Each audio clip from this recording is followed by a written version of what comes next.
The following program sponsored by Adams Financial Concepts.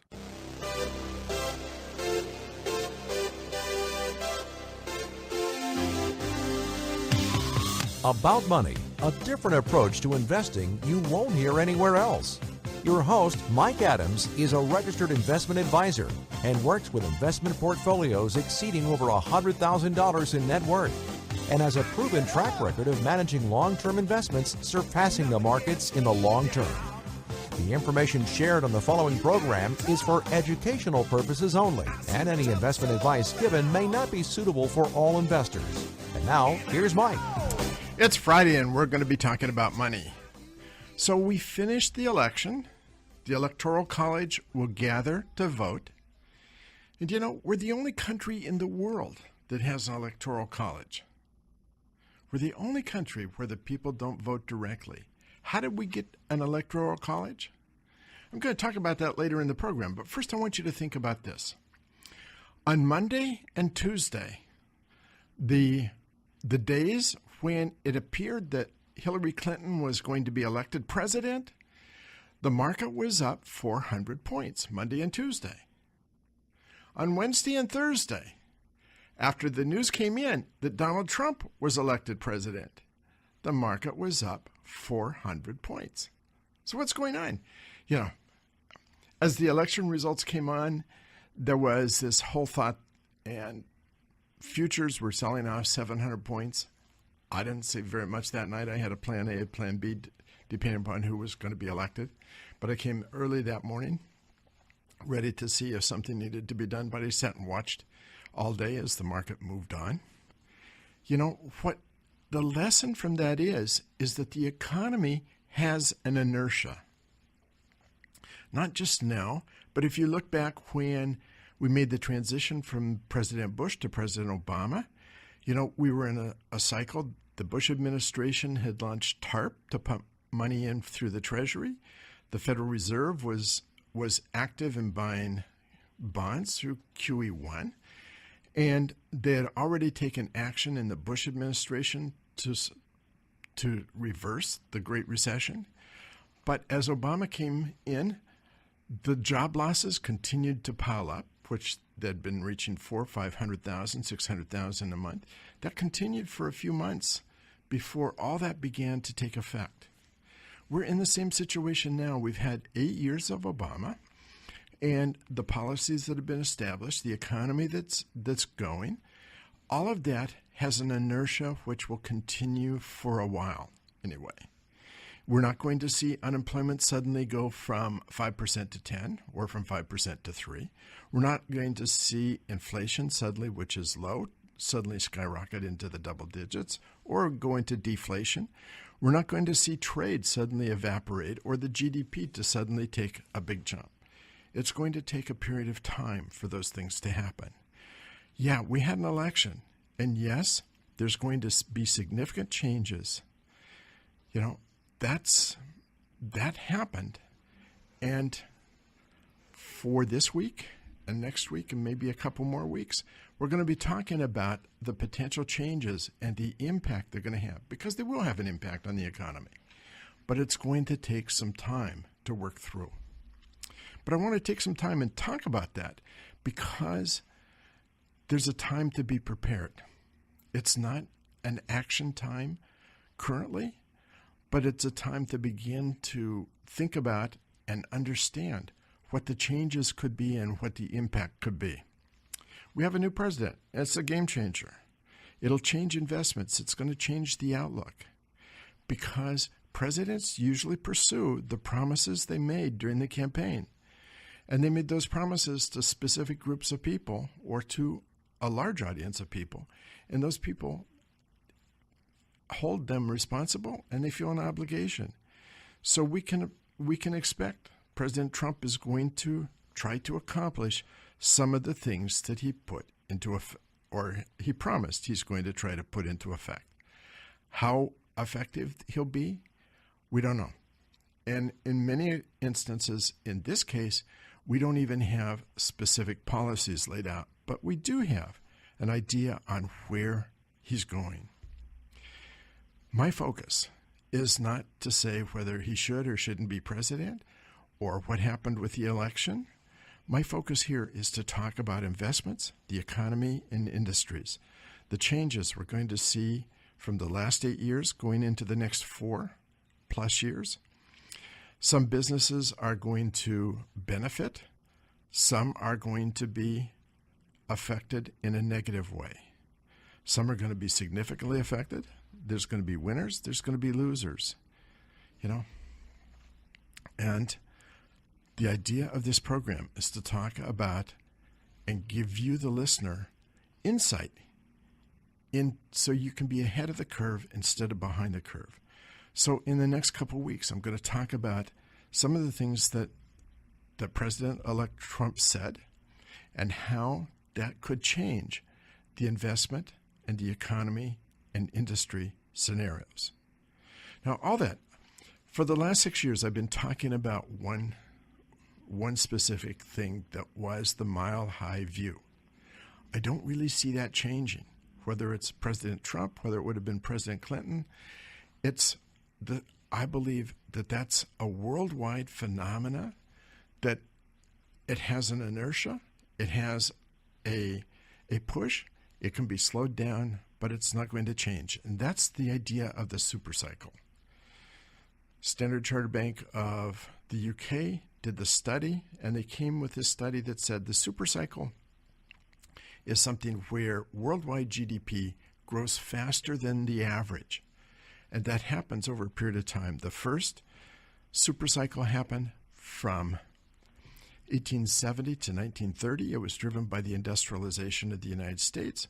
The second supercycle was from 1945 to 1970, driven primarily by the rebuilding of Europe and the decolonization of the European colonies, primarily the European colonies in Africa and South America.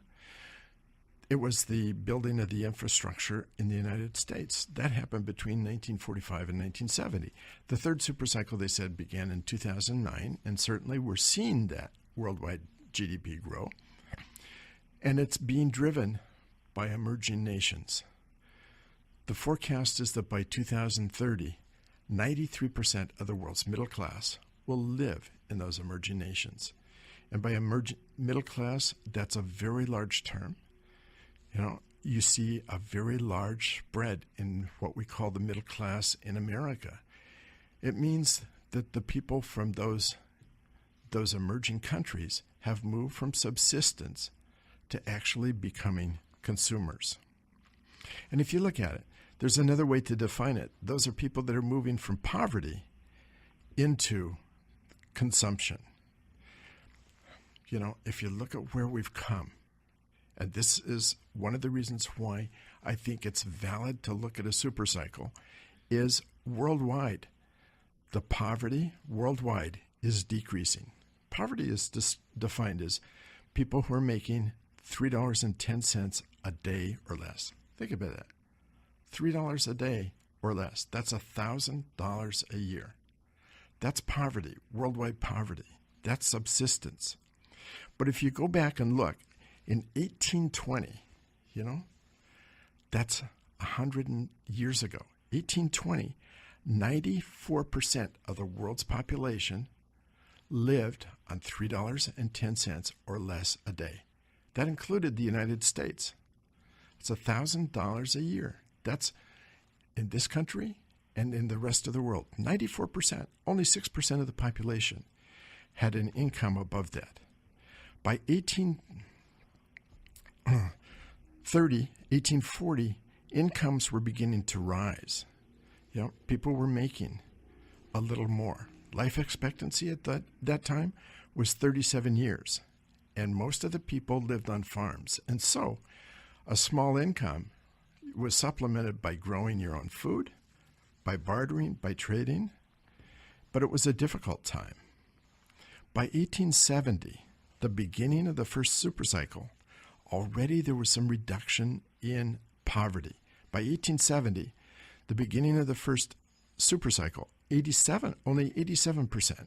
Only 87%. Seems almost strange to say only 87% of the world was living in poverty, actually. But that was a significant increase. Almost 10% of the people had moved out of poverty. But the U.S. labor rate had grown to $292 per month in today's dollars. That meant people were living on about $3,600 per year. Still a lot of subsistence. Shoes fit either foot. Dinners were usually chicken stew, dumplings, mashed potatoes, biscuits, honey. There were no salads, and life expectancy had already increased to 44 years of age. You had smallpox, cholera, TB, yellow fever. Medical kits. The doctors carried a medical kit, and in that medical kit were saws and knives for amputation. I mean, there's going to be a display of medical equipment at the University of Washington coming up in a few days. It's going to go through January. And in that equipment, that's World War I, but you'll see amputation equipment as well. By 1915, the rest of the world was 82% in poverty. 1 out of every 5 persons lived on a rural. Only 1 out of 5 were living on the farms. 4 out of 5 had moved to the cities. U.S. labor had increased. The people were earning $1,300 a month, $8 an hour in today's terms. Shoes, actually, they had right and left foot shoes. They had factory-made shoes, hand labor in factories. Food was varied. And don't go away, because there's more to come. We've got a lot more to cover today, and I've got a great guest. You want to hear what he has to say? Stick with me. We'll be right back.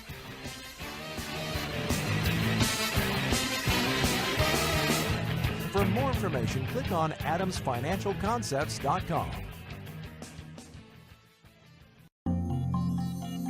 Did you know the 20-year annualized S&P return was 8.19%, while the 20-year annualized return for the average equity mutual fund investor was just 4.67%? That's a gap of 3.52%. It doesn't sound like much now, but it could mean the difference between retiring in comfort and running out of money. For some seniors, a gap that large could cost them hundreds of thousands of dollars and cut their retirement short. Don't run out of money. Call Mike Adams of Adams Financial Concepts today, 206-903-1019, and learn more about how you can, 1, create wealth for retirement, and 2, protect yourself from running out of money. Adams Financial Concepts specializes in creating and maintaining wealth. Call today, 206-903-1019, or log on to adamsfinancialconcepts.com. That's adamsfinancialconcepts.com.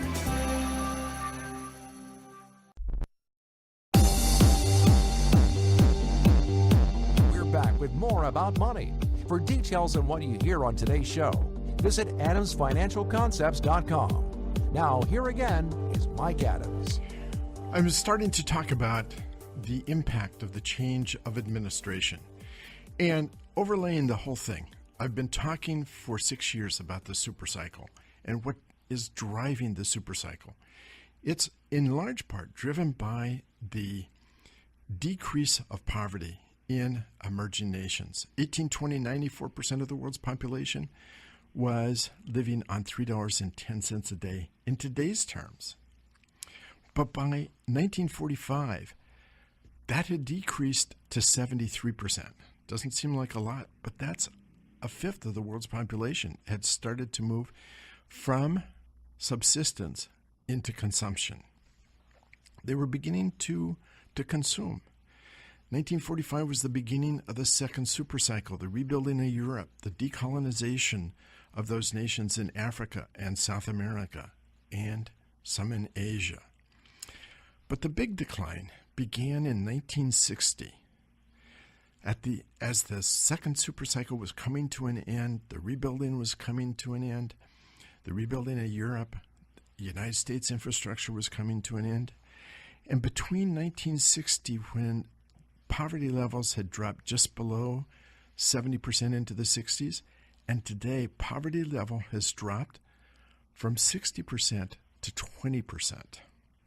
It's still a large number, and when you look at a world population of 6 or 7 billion people, knowing that 20%, a billion or 1.5 billion people, are still living in poverty, that's a huge number. But think of the of how many have emerged from poverty and becoming consumers. And not only that, their incomes are beginning to grow. Think about the U.S. 1820, the average wage per month was $19. By 1870, and it was a slow growth, it had risen to $292 in today's terms. It had risen 12 times in those 50 years. That's what we're seeing in the rest of the world. And they're becoming consumers because they move. 1820, people in the United States were making a lot of their own shoes. They fit either foot. They were consuming food that they were growing themselves. By 1870, they were beginning to have store-bought shoes. They were beginning to have varied food. Life expectancy was increasing. Life was getting a lot better. It took 50 years then. It's going to take a lot shorter time now. But the world is moving, and that's the super cycle we're in. We can see. You can see the companies around Seattle, the major companies that are expanding into Asia and India, into Brazil, and into Eastern Europe, expanding and finding that consumers are buying their products there. That's the overlay to this whole thing. And so, as we look at the impact of what Trump will bring, it's against that supercycle. Will it be slowed down? Will it speed up? Who knows? That's something we have to see. But it's going to have an impact in the United States. We know, for example, for trade, that President-elect Trump has said a couple things about trade which risk slowing down and risk protectionism. He's talked about tearing up NAFTA or renegotiating NAFTA. He's talked about the TPP. And, one of the arguments for passing that is that if we don't pass it, it gives China an advantage in dealing with those populations in Southeast Asia and into Eastern Europe. The whole philosophy behind the trade pacts is to keep protectionism down and to give a means so that products can move easily across the border. One of the things that President-elect Trump said is he wanted to slap a 35% tariff on goods made in Mexico and shipped to the U.S. Well, the reality is 40% of the content of Mexican goods coming into the U.S., 40% was manufactured in the U.S., shipped to Mexico, and then coming back after it's been further assembled or further manufactured. If you look at what happened between 1982 and 1993, prior to NAFTA passed in 93, manufacturing was increasing 28% per year in the U.S. If you look between 93 and 2005, it was increasing 78% per year. Yes, during that period of time, we were losing jobs, but it wasn't due so much to NAFTA and to the trades. It's been due to productivity increases. In the early part of the program, I talked about the reduction of poverty. Let me take you back 150 years ago. 23 million people in the United States, and of the 23 million people, 11 million were living on the farms. Agricultural exports were 81% of the total exports. By 1900, 76 million people living in the United States, but only 29 million were farmers. From 50 or 64%, it had dropped to 38%.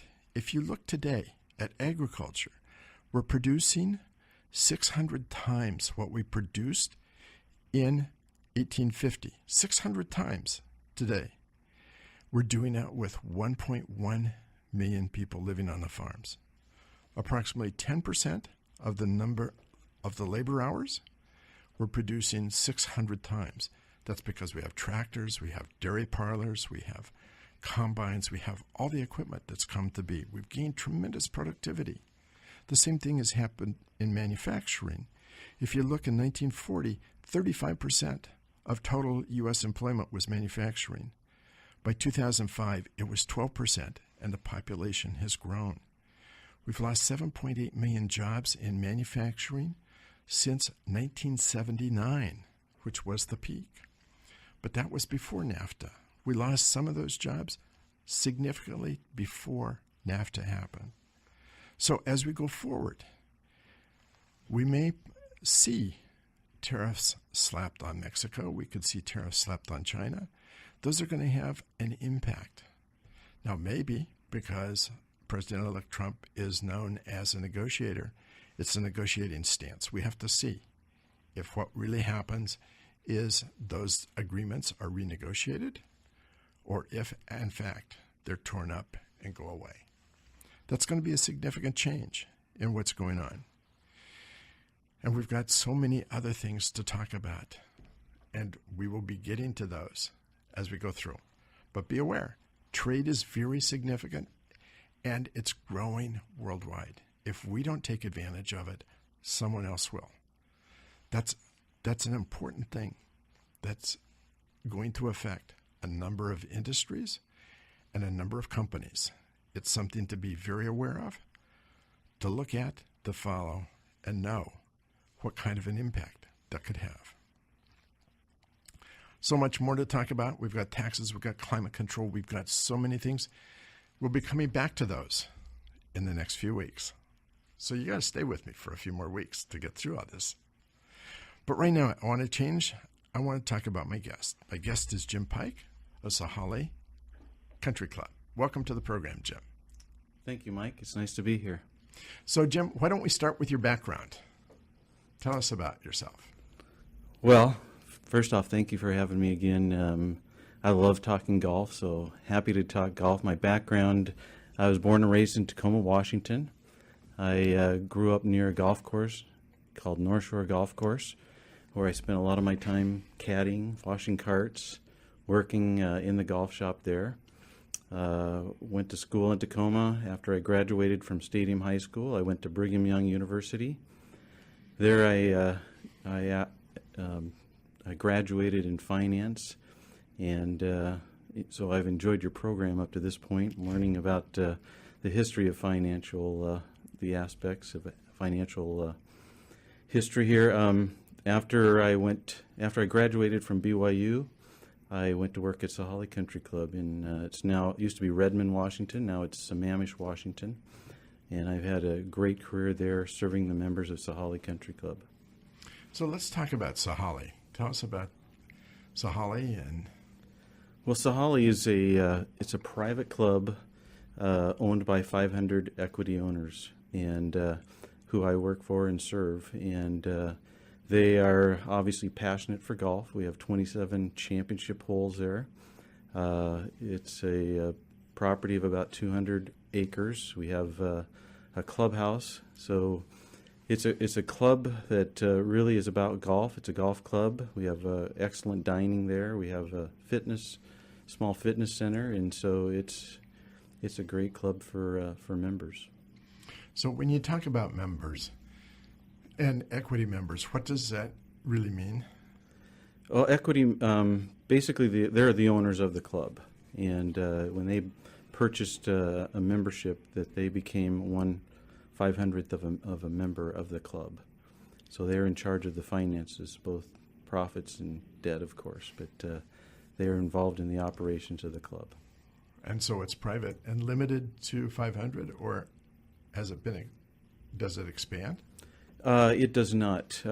Basically, the bylaws were established to set up for 500 members, which for 27 holes is about adequate, because they want to have the opportunity to be able to get on the golf course and play it when they would like. And so if you expand it to too many, it would make it really challenging for all of them to enjoy the club and enjoy the member experience there. And so when you say also 500 members, does that include family members and children? It does not. There's 500 certificate holders, both men and women. Then they have their spouses and then children. So roughly, when you have 500 certificate holder equity members, it really equates to close to 850 members. So when you say 850, that means that a lot of certificate holders don't have spouses or children? Not necessarily. Actually, there are a lot of spouses who may not play golf, or the children may not play golf. But the 850 are just the active players. Okay, we're going to come right back. We're going to talk about what's going on in the golf industry, because this is a very interesting story to hear. You want to hear what has to be. So don't go away. I'll be right back. For more information, click on adamsfinancialconcepts.com.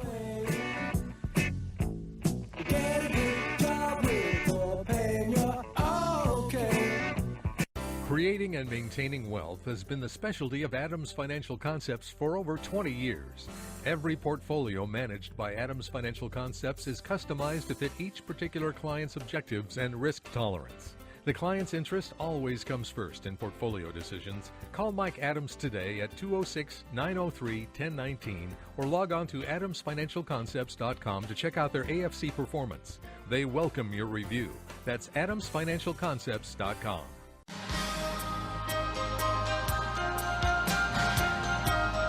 Now we return to About Money. There's more information waiting for you at adamsfinancialconcepts.com. Here again is your host, Mike Adams. So I'm here with Jim Pike, who is the general manager and director of golf at Sahalee Country Club. So let's talk about the social aspects of the club as well, because it's not just golf. You have other facilities as well. We do, and we do have about 80 to 90 social members at Sahalee, and obviously are constantly recruiting those members. A lot of them live in the residential area of Sahalee Country Club, but they have the opportunity to dine at Sahalee. We have our fitness center, and then they are allowed to golf once a month. So we actively are recruiting social members there. So there must be some attrition that happens. You have 500 members, but I assume that there's some turnover. Is that right? Yes, that is correct. And typically at a club, at a private club, you see 5 to 7% attrition a year due to job transfers, health issues, financial issues, which we do see. This last year we transferred 30 new members into the club. Currently, we do have a small waiting list, but yes, every year you're seeing a transfer of some members leaving and new members coming in. And a membership is about how much? Initiation fees are $20,000, and that gets you into the club, and then there are monthly dues and assessments. And that allows you to play golf how often? Unlimited. Unlimited. Yes. 27 holes. And that golf course has held a number of very high-profile tournaments, right? That is correct. In 1969, our founders, I believe there were 8 gentlemen that built the golf course. Their specific goal or objective in mind was to host championships, and we've been fortunate at Sahalee to host 4 major championships: the 1998 PGA Championship, 2002 World Golf Championships, the 2010 U.S. Senior Open, and then this year we had the privilege and honor of hosting the KPMG Women's PGA Championship. So those are really big deals. That means the course has to be very, very good, right? It does, and actually we have an excellent crew that have learned, and with their experience have learned to put the course in tournament condition. But I think the members enjoy daily a very good golf course, and I think that the pros and they love playing Sahalee. It's unique. And you have the social activities as well. We do. We have quite a few activities for the family. We have some wine clubs and wine activities, wine dinners. Obviously, at clubs, important days are we have Christmas, where Santa comes, and we have Easter, Mother's Day, Father's Day, and all key holiday. We have big events for the members. So, if someone was interested in a membership, how would they go about doing that? Well, our club is an invitation-only facility, and obviously not everybody knows members of the club.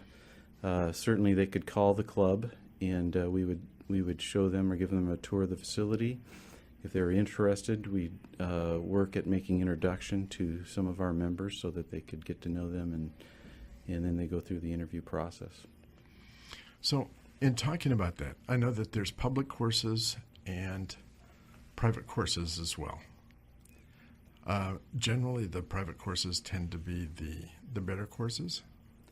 I wouldn't say that. We are fortunate to have some very good public golf courses in this area. Chambers Bay, which hosted the 2015 U.S. Open, Gold Mountain. So there are some good public golf courses. I think when you look at a private club, you look at maybe a little bit better conditioned, where the members are going to spend a little more money in the conditioning and maintenance of the golf course, and so then you tend to see maybe a little bit more and better conditioned golf courses. So let's talk about what's going on in the golf industry, because it seems as though the industry peaked a few years ago and has been in decline.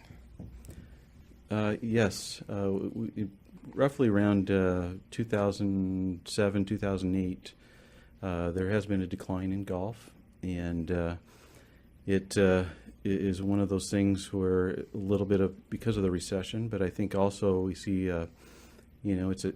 golf is a time-consuming sport, and it impacts the family, and so a lot of the younger people with young families have looked at it as to be a challenge to get out and play golf, and so our industry has looked hard at looking at ways to get the family involved with golf, where we encourage maybe 9 holes of golf, faster pace of play, trying to incorporate more activities for the youth as well as for the spouse, and specifically the women, to get them active in the game of golf. I know that a lot of people from my industry play a lot of golf. I don't, but that's, sometimes I have a problem chewing gum and walking down the street at the same time. So, but it's also a very social aspect of a game. You really relate to the people that you play with. Yes.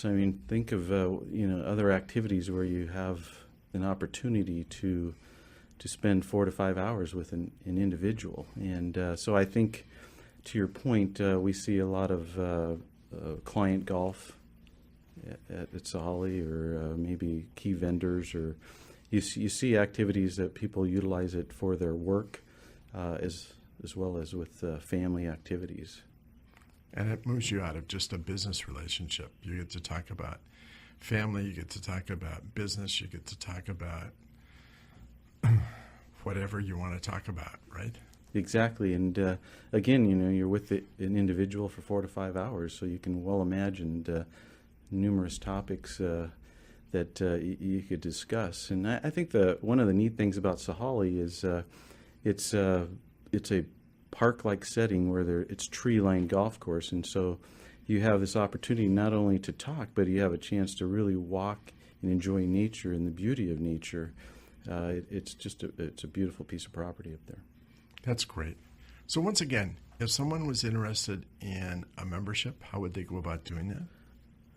Best way would be to contact our office up at Sahalee, our admin office, and we're happy to provide a tour for them and introduce them to Sahalee Country Club.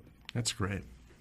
Well, it's quite an industry, and there are so many people that just absolutely love playing golf. It is, and it's been a great privilege for me and honor to be at Sahalee Country Club, which is a great place. But we are thinking that in the next years, in fact, this last year, we've seen an uptick in number of players of golf, and so ultimately, I think golf is a great game, not only for just family, but for business and in all aspects. Well, thanks for being on the program. Thank you, Mike. Thanks for the insight. So I want to talk about the Electoral College. I want to switch and talk about the Electoral College. What is it, And either on the second Tuesday after the first Monday or the second Wednesday after this, anyway, I don't remember exactly, but it's specifically set up in such a way that you have the election early in November And then early in December, you have the Electoral College get together. The Electoral College is not really a college, it's a meeting of electors. Hamilton and Madison set it up. We're the only nation in the country, in the world, that uses an Electoral College. And the concept was derived from where we were in the beginning of this nation. When you look at Hamilton, and by the way, if you haven't seen Hamilton, it's coming to Seattle. It's a great play. My wife and I saw it in New York. It's pretty awesome. And it's pretty true to history. I like things that are true to the history. But anyway, Hamilton, back to Hamilton and Madison, they came up with this idea of an electoral college, what they called the Electoral College. The idea was not to have a popular vote which determined how the electors would vote. No, they came out of a time of having served under a king, under a tyrant. They wanted to prevent that from ever happening. They wanted to prevent a demagogue or a tyrant, a Hitler, a Mussolini type person, ascending to the presidency by fooling the people and being elected by a popular vote. So they came up with a system so that the House of Representatives was to be elected directly by the people, and senators and the president were to be elected in a different way. The people, by a popular vote, would choose people who were capable, informed, knowledgeable, and had great discernment. They elected electors, and those electors would gather in Washington to decide who would be the president of the United States. They were not obligated to any candidate. They could pick and choose whoever they wanted to. So if you look at the election of 1828, when Jackson was and had the highest popular vote, the electors got together and chose John Quincy Adams. Really upset Jackson. We know because Jackson and his supporters in Congress became a Congress of no. They did nothing that John Quincy Adams wanted to do. And of course, Jackson went on in 1832 to be elected. We'll come back to that after this commercial break.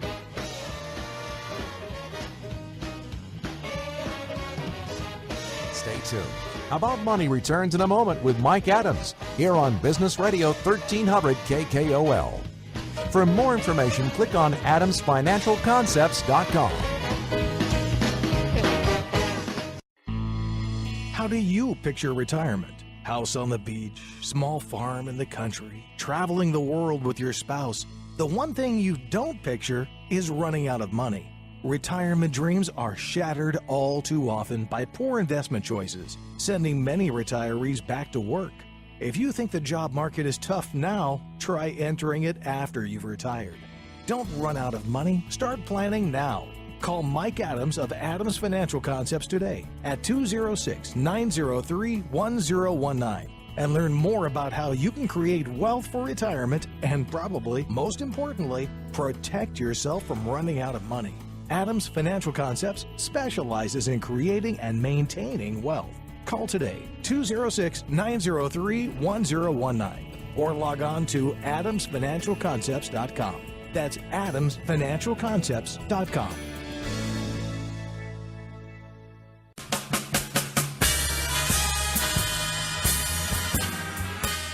About Money continues.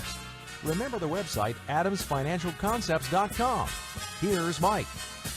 So I thought we'd finish the program with a little bit of fun, a little bit of math, and you know that my undergraduate degree was in math and my master's was in MBA. And I thought I'm reading a book now called Thinking Fast, Thinking Slow. Seemed to fit what I do.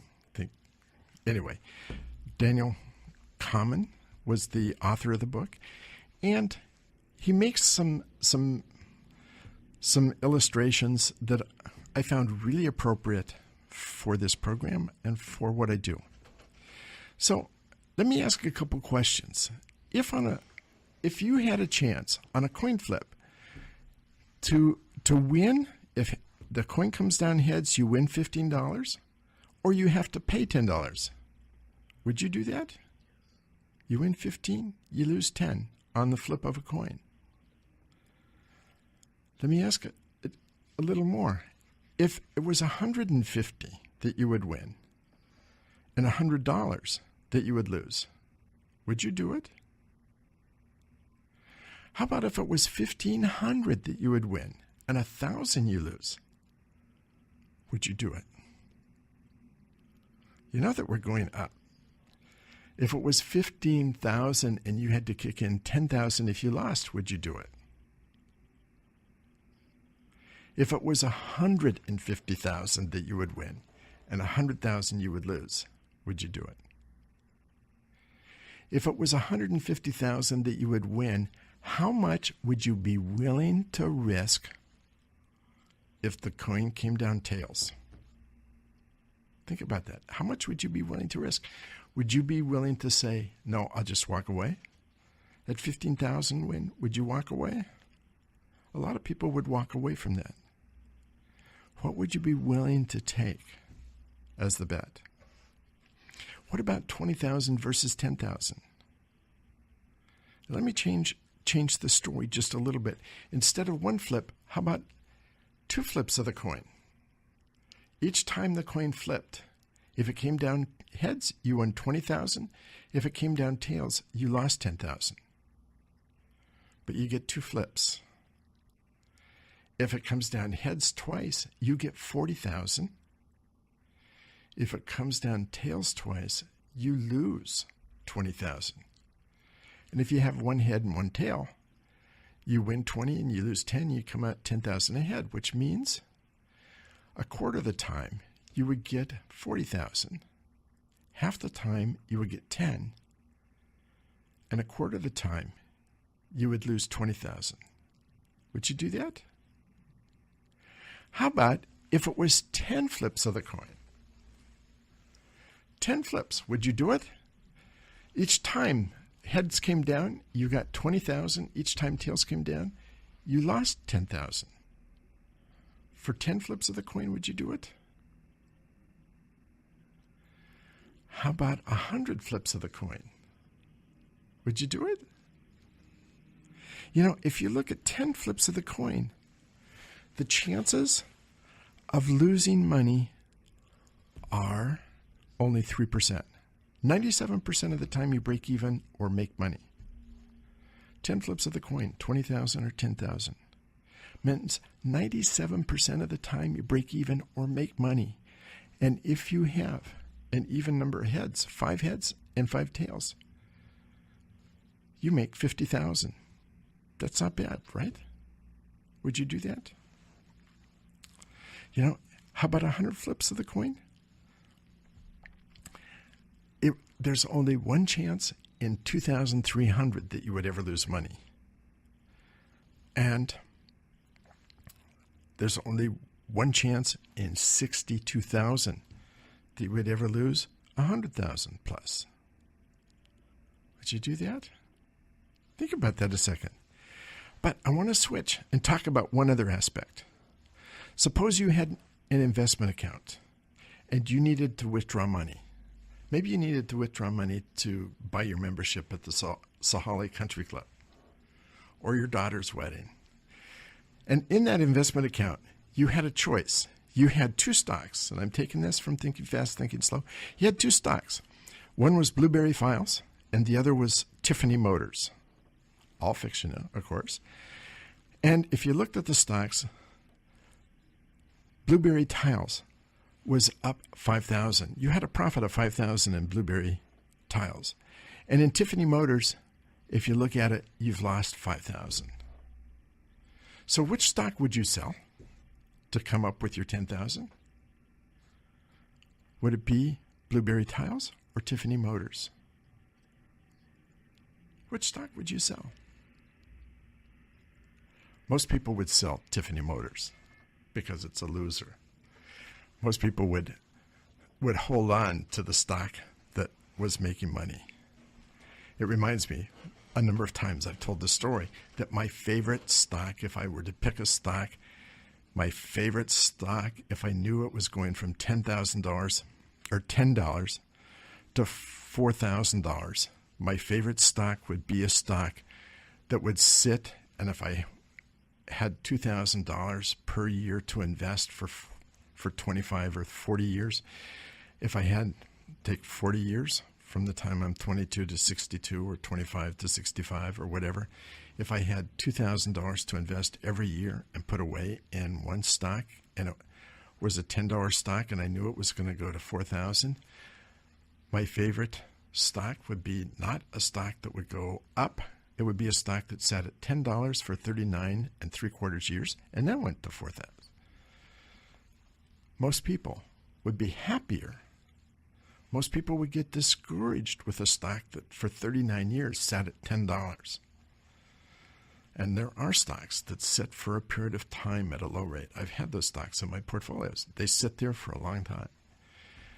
Most people would be happier to have a stock they invest for a couple of years around 10, and then it shoots up to $39 a share, and it sits there, or $3,900 after 2 years or 3 years, and they invest $2,000 a year to buy 5 or 10 shares or whatever. They end up at the end of 40 years owning $9,000 on a $90,000 on an $80,000 investment. If you follow my logic and you have 40 years investing that $2,000 a year, and then it goes to $40,000, you get $3.2 million. But most people get discouraged looking at something that just doesn't move. And if they've had something that's done very, very well, they want to hold on to it and never get rid of it. There's companies in Seattle that at one time had a very big run, and you have people that really want to hold on to it. The fact is, coming back to the story of Blueberry Tiles and Tiffany Motors, it doesn't matter whether they've made money or lost money. It's an objective decision which has the better outlook going forward. It could be Blueberry Tiles, but it could very well be Tiffany Motors. The right one to sell is the one that has the lower prospects. Now, if you combine that with my first questions of picking things that have twice the upside as downside, you get to a philosophy which has been my philosophy for a long time. I was happy to see it in Thinking Fast, Thinking Slow. It's not exactly how I would express my philosophy for accounts, but it's essentially exactly what I do. So anyway, all stuff for you to consider over this weekend as you ponder the election, as you ponder what you're going to do for the weekend, and do enjoy the weekend. The election's over. The ads are over. Let's just have a good time for the weekend. And I'll be back next week, and we've got more to talk about the new administration. Have a great weekend. Until then, I'm done.